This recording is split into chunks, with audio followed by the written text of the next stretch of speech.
రాయలసీమలో ఉన్నటువంటి ప్రాజెక్టులు నిర్లక్ష్యానికి గురి కావడం వల్ల ఈ ప్రభుత్వ హయాంలో ఈ ప్రాజెక్టులన్నీ నిర్లక్ష్యానికి గురైనాయి కాబట్టి ప్రజలకు తెలియజేయాలనే ఉద్దేశంలో దానిలో భాగంగా రాయలసీమ 4 జిల్లాలు, నెల్లూరు, ప్రకాశం జిల్లాలు కూడా అన్ని ప్రాంతాలను, అన్ని డ్యాములను పరిశీలిస్తూ ఆ ప్రాంత ఇబ్బందులను తెలుసుకుంటూ రైతాంగం కోసం పోరాటం చేయాలనే ఉద్దేశంతో ఒక ప్రణాళిక రూపొందించుకొని ఈరోజు ఈ జిల్లాలో, నంద్యాల జిల్లాలో ఈ యొక్క గోరుకల్ రిజర్వాయర్ సందర్శన అనే కార్యక్రమాన్ని చేపట్టడం. అదేవిధంగా ఆవుకు రిజర్వాయర్ను కూడా పరిశీలించడం జరుగుతుంది.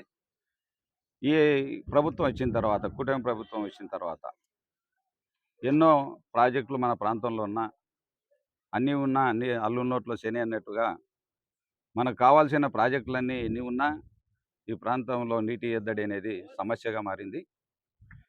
సాగునీరు కోసం కావచ్చు, తాగునీరు కోసం కావచ్చు, ప్రజలు ఎంతో ఇబ్బందులు పడుతూ ఉన్నారు. మనం చూస్తూ ఉన్నాం గోరుకల్ రిజర్వాయర్లో జలకళతో కలకలాడాల్సినటువంటి గోరుకల్ రిజర్వాయరు ఈరోజు కేవలం 2 టీఎంసీల నీటితో విలవిలాడుతూ ఎన్నో రకాలుగా ప్రజలు, రైతాంగం అంతా ఇబ్బంది పడే పరిస్థితులు ఈ ప్రభుత్వంలో దాపురించినాయి.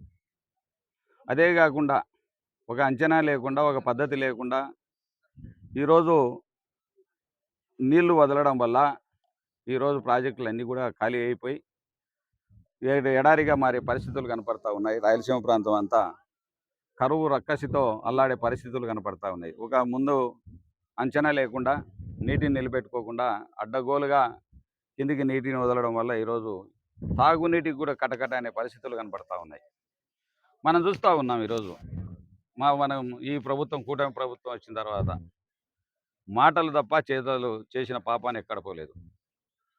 ఆ రోజు జగన్మోహన్ రెడ్డి గారి హయాంలో, ప్రభుత్వ హయాంలో ఎన్నో ప్రాజెక్టులు, ఈరోజు ఎస్ఆర్బిసి, గాలేరు నగరి, ఈరోజు వేడల్పు కార్యక్రమం జరిగిందంటే ఆ రోజు జగన్మోహన్ రెడ్డి గారి హయాంలోనే జరిగింది. ఆ రోజు పనులు ఏమైనా జరిగాయంటే ఆయన ప్రభుత్వ హయాంలోనే జరగడం జరిగింది. అదేవిధంగా వెలుగోడు తెలుగు గంగ కూడా సామర్థ్యాన్ని పెంచడం, వెలుగోడు ప్రాజెక్టును కూడా అక్కడ కూడా పనులు జరిగాయంటే దాదాపు 450 కోట్ల పనులు కూడా అక్కడ జరగడం జరిగింది. ఈ ప్రభుత్వం వచ్చిన తర్వాత ఒక్క రూపాయి ఖర్చు ప్రాజెక్టుల పైన పెట్టిన పాపం అనవలేదు. చంద్రబాబు నాయుడు గారు గతంలో ఆవుకు రిజర్వాయర్ మీద నిద్రపోయినంత మాత్రాన ప్రాజెక్టులు వేసి కూర్చో, ప్రాజెక్టులు పూర్తిగా ఏమాత్రం ప్రజలపైన ప్రేమ అంటే ఈరోజు ఇరిగేషన్కి ఎంత కేటాయింపులు జరిపావో చెప్పాల్సిన అవసరం ఉంది. ఇరిగేషన్కి ఈరోజు ఒక్క రూపాయిను ఇవ్వకుండా, కేటాయింపులు లేకుండా అడ్డగోలుగా నీ ఇష్టం వచ్చినట్టు ఈ యొక్క పాలన సాగిస్తూ ఈరోజు రైతాంగాన్ని ఇబ్బంది పడే పరిస్థితి తీసుకొస్తూ ఉన్నారు. మేము ఈరోజు చూస్తూ ఉన్నాం బ్రహ్మాండంగా ఆ రోజు చేసినటువంటి చంద్రబాబు నాయుడు గారు చేసినటువంటి ఆనాడు 2014లో ప్రభుత్వం వచ్చిన తర్వాత మీరు ఆ రోజుకు ఓటుకు నోటికేసులో భయపడిపోయి మీరు ఎక్కడో దాక్కోవడం వల్ల ఆ రోజు తెలంగాణ ప్రభుత్వం పూర్తిగా టీఆర్ఎస్ ప్రభుత్వం ఆ రోజుల్లో వాళ్ళ ప్రాజెక్టులను పూర్తి స్థాయిలో నిర్మించుకోవడం జరిగింది. ప్రాజెక్టుల సామర్థ్యాన్ని కూడా పెంచుకోవడం జరిగింది. ఆ రోజు ఏదానిలో కూడా అనుమతులు లేవు. ఆ రోజు నెట్టెంపాడు కావచ్చు, కోయిల్ సాగర్ కావచ్చు, అదేవిధంగా భీమా కావచ్చు, అదేవిధంగా కల్వకుర్తి కావచ్చు, రంగారెడ్డి పాలమూరు కావచ్చు, దిండి కావచ్చు, అదేవిధంగా ఎస్ఎల్బిసి కావచ్చు. ఈ ప్రాంతాన్ని కూడా 800 లోపు ఎస్ఎల్బిసి తప్ప 800 అడుగుల లోపే నీటిని రాజేస్తూ ఉన్నారు. ఈరోజు మనము నోరు తెచ్చుకొని ఎదురు చూడాల్సిన పరిస్థితులు ఈరోజు దాపురించాయంటే ఆ రోజు చేసిన తప్పిదాల వల్లనే, ఆ రోజు చంద్రబాబు నాయుడు గారు చేసినటువంటి తప్పిదాల వల్లనే ఈరోజు మన రాయలసీమ రైతాంగంతా నష్టపోవాల్సిన పరిస్థితులు ఏర్పడతా ఉన్నాయి. వాళ్ళు ఈరోజు 800 అడుగుల్లోనే గత 10 రోజులుగా చూస్తూ ఉన్నాం. 10 రోజుల నుంచి కూడా 800 అడుగులే డ్రా చేసుకుంటూ నీళ్లను రోజుకు 4 టీఎంసీల నీటిని వాడుకుంటూ ఎంజాయ్ చేస్తూ ఉంటే ఈరోజు నోరు తెచ్చుకొని 854 అడుగులు వచ్చేదాకా కూడా నీళ్ళు వదులుతారో లేదనే భయం ఈరోజు రైతాంగంలో మెండుగా ఉంది. కాబట్టి ఈ ప్రాజెక్టులు సాధించుకోవాలంటే జగన్మోహన్ రెడ్డి మళ్ళీ రావాలి. ఆ రోజు రామారావు గారు 11,000 క్యూసెక్కులకు అనుమతిస్తే 5,000 క్యూసెక్కులను, 11,000 ఉన్నటువంటి రాజశేఖర రెడ్డి గారు రాయలసీమ కరువు ప్రాంతంగా ఉండిపోకూడదు, రాయలసీమ కరువు రక్కసిన పడకూడదనే ఉద్దేశంతో ఆ రోజు వివిధ ప్రాంతాల నుంచి కరువు బండ యాత్ర చేపట్టి 44,000 క్యూసెక్కులు చేసినటువంటి మహానుభావుడు. ఏ ముఖ్యమంత్రి కూడా గతంలో మనం పోలిస్తే ఏ ముఖ్యమంత్రి కూడా ఒక్క ఉదిటిన ప్రాజెక్టులను ఎత్తుకున్నటువంటి మహానుభావుడు రాజశేఖర రెడ్డి గారు. ఆ రోజు సిద్ధాపురం లిఫ్ట్ ఇరిగేషన్ కావచ్చు, అదే విధంగా అంద్రినీవా కావచ్చు, అదేవిధంగా మన వెలుగోడు బ్యాలెన్సింగ్ రిజర్వాయర్ కావచ్చు, ఏపీ అలగనూరు బ్యాలెన్సింగ్ రిజర్వాయర్ కావచ్చు, ముచ్చుమరి కావచ్చు, ఎన్నో రకాలుగా అన్ని ప్రాజెక్టులు మల్యాల కావచ్చు, అన్ని ప్రాజెక్టులను కూడా ఒక ఉదుటున ఆ రోజు చేపట్టినటువంటి ముఖ్యమంత్రి భారతదేశంలో ఎవరైనా ఉన్నారు అంటే దివంగత ముఖ్యమంత్రి రాజశేఖర రెడ్డి గారిని చెప్పక తప్పదు. తన తనయుడుగా ఈరోజు జగన్మోహన్ రెడ్డి గారు రాయలసీమ బాధలు తీరాలి, అదేవిధంగా గ్రేటర్ రాయలసీమ ప్రాంత సమస్యలు తీరాలంటే ఖచ్చితంగా మనం రాయలసీమ లిఫ్ట్ను చేస్తే కానీ కుదరదని చెప్పి ఆ రోజు 3,850 కోట్లు శాంక్షన్ ఇచ్చి కొంత పనులు దాదాపు 1,100-1,200 కోట్ల పనులు పూర్తి చేసి ఇంకా చివరిగా మోటార్లు బిగించే సమయంలో వాళ్ళు ఆ రోజు గ్రీన్ ట్రిబ్యునల్కి వెళ్ళి అనుమతులు రాకుండా చేసినటువంటి ఘనత చంద్రబాబు నాయుడు గారి వాళ్ళ పార్టీది. వాళ్ళకి సంబంధించినటువంటి గ్రీన్ ట్రిబ్యునల్లో అనుమతులు రాకుండా చేసినటువంటి ఘనత వాళ్ళది.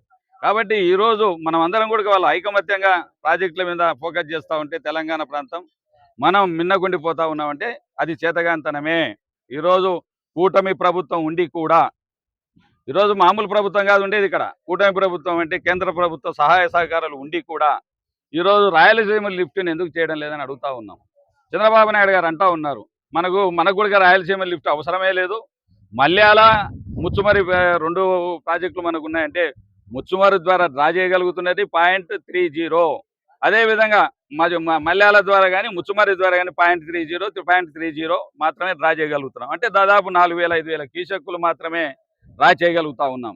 అంటే మిగతావి మనం ఈరోజు ఇదే రాయలసీమ లిఫ్ట్ ద్వారా మనం రేపొద్దున జగన్మోహన్ రెడ్డి గారు ఏ విధంగా అయితే ఆలోచన చేశారో బృహత్తరమైనటువంటి 800 అడుగుల్లో వాళ్ళు డ్రా చేసిన మొదలుపెట్టేటప్పుడు మనకు వర్షాభావ పరిస్థితులు ఇబ్బందులు లేనప్పుడు మనం రాయలసీమ వెనుకబడిన ప్రాంతంగా ఉండకూడదు, తాగునీరుకైనా సాగునీరుకైనా ఉపయోగపడుతుందనే ఉద్దేశంతో ఈ యొక్క రాయలసీమ లిఫ్ట్ ఇరిగేషన్ తీసుకొచ్చి రోజుకు 3 టీఎంసీల నీటిని డ్రా చేసి మన ప్రాంత అవసరాలను తీర్చుకోవచ్చు అనే ఉద్దేశంతో ఆయన మొదలు పెడితే దుర్మార్గమైనటువంటి ఆలోచనతో ఈరోజు చంద్రబాబు నాయుడు గారు వాళ్ళ కూటమి ప్రభుత్వం అంతా కలిసి దుర్మార్గమైనటువంటి ఆలోచనతో ఈరోజు రాయలసీమ లిఫ్ట్ రాకుండా అడ్డుపడతా ఉన్నారు.